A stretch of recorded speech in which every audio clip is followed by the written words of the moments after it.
If education is the foundation of success and progress and literacy is the foundation of education, we are in big trouble. In the Program for International Student Assessment 2018 results, the Philippines ranked lowest in reading comprehension. 4 years later, we joined PISA again, but the result were still the same. The Philippines ranked almost dead last in reading comprehension. Also, in 2019, the Philippines ranked last out of 58 countries in mathematics and science. In the most recent functional literacy survey conducted by the Philippine Statistics Authority, 18 million Filipino high school graduates are found to be functionally illiterate. For us to come up with effective solutions, it is important to understand how and why our country has experienced a significant decline in literacy skills. Number 1. Every school year, an average of 53 school days are lost due to a number of conditions such as typhoons, heavy rains, floods, extreme heat, and a long list of local and national holidays. In addition to class suspensions, many learners are absent between 5 to 15 days a year due to sickness, birthday celebrations, and other personal and family-related emergencies. This results to significant learning losses and gaps. The second cause is the very high student-teacher ratio. In the ASEAN region and in the whole world, the Philippines has the highest student-teacher ratio, which makes it very hard for teachers to provide premium quality individualized instructions. Number 3. In the last 2 decades, almost all public schools has been using the Fuller approach almost exclusively in teaching basic reading. Teachers use the Fuller approach as the regular reading program and also as a remediation program for struggling readers. It's not wrong, but it's certainly not enough. Kids who don't learn using the Fuller approach must be given a chance to use a different approach in the same way as a patient who wasn't cured by a particular medicine for a long period of time must not be given the same prescription again. Unfortunately, for some unclear reasons, some districts, divisions, and regional offices keep on buying the same reading remediation packages and the same books from the same publishers over and over again, even if those books and packages didn't get the job done. Number 4. Another cause of our deteriorating literacy skills is the super-delayed introduction of basic reading. Children between 3 to 5 years old who attend classes in daycare centers aren't taught reading yet. Next, children who attend kindergarten in public schools are merely introduced to the sounds of the letters. Typically, an entire year will be spent merely for sound mastery and some syllables.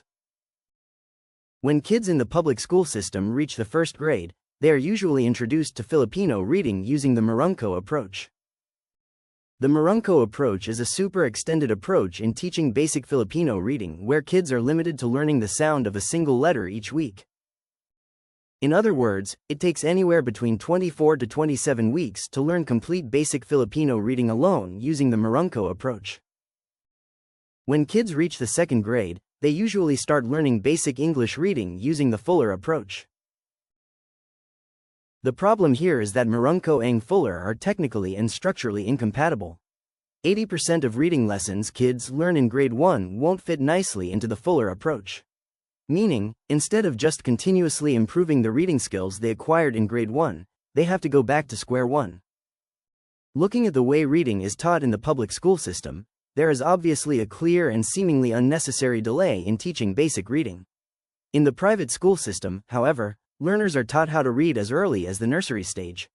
Most learners in private schools are already readers by the time they reach kindergarten and are already fast readers by first grade. In the case of tutorial centers, however, it only takes anywhere between 2 to 6 months for kids to become proficient readers. This is because famous tutorial centers have the freedom to use different approaches and programs in teaching reading. Most of these tutorial centers do not use Marungko and Fuller. If you want your kids to learn how to read as early and as soon as possible, enrolling them in tutorial centers is the best thing to do. However, tutorial services from the top providers are too expensive for most children in public schools to afford. So, why can't the Department of Education just adopt the reading tools and programs being used by successful tutorial centers? That's the question I've been asking for a long time. Number 5. Many reading intervention programs implemented in schools are unsystematic, insufficient, short-lived, and not very well planned. Also, most volunteer tutors are not well prepared, don't have the necessary tools, and can only give a few days. Certainly not enough to produce any significant results. So, how do we solve illiteracy? What tools and strategies do we need? Are the strategies being used by the Department of Education able to get the job done? These were just some of the questions he had in mind when he started teaching street children and children with extreme reading difficulties. In the next 10 years, he diligently formulated programs, strategies, and innovations based on his first-hand observations and experiences.